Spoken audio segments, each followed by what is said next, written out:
Ministers are poised to plough almost £150 million into developing new nuclear technologies even after the government's own investigation revealed deep uncertainties about the economics of next-generation reactors.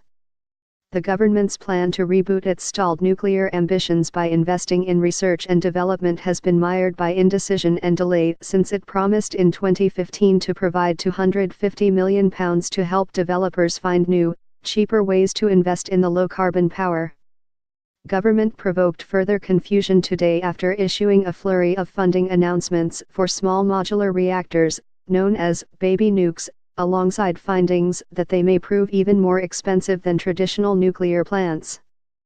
The new reactors, being developed by industrial giants including Rolls-Royce and NuScale, will face another round of financial scrutiny by industry experts, the government said. But in the meantime, as much as £460 million has been promised for new nuclear research and development by the end of the decade.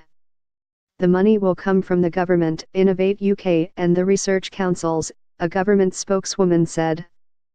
The government has come under fierce criticism for the deal it struck with EDF Energy to construct the Hinkley Point C nuclear power station, which is set to cost bill payers £50 billion over its lifetime. But Richard Harrington, an energy minister, claims new technologies could eventually help drive costs down to provide Britain with energy that is low carbon and good value too. The research funding windfall includes £86 million to develop nuclear fusion technology and a further £56 million towards research and development of next-generation nuclear reactors. Supporters of the technologies believe both nuclear fusion and modular technologies could help deliver on the government's vision of building a new fleet of stable, low-carbon sources at a lower cost than conventional nuclear power stations. However, a veil of financial uncertainty hangs over the plans.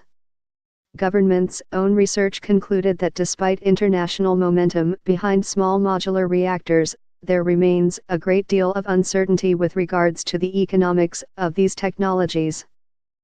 Chris Lewis, a partner at advisory EY, said that, although the study recognizes that the economics to build modular reactors are challenging, measures can be taken to achieve greater cost reduction through the standardization of technology, greater modularization, and the ability to standardize design and repeat manufacturing.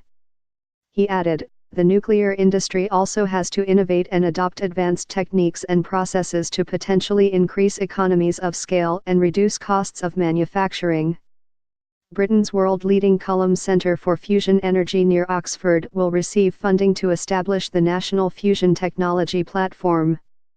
The cash injection is a lifeline for the centre, which many feared would be forced to close without EU funding. It will also help fusion developers to compete for far greater international funding too. The government will also provide next-generation nuclear developers, including modular technologies, with £44 million via two funding rounds. The first, offering just £4 million, will support 8 developers as they undertake feasibility studies.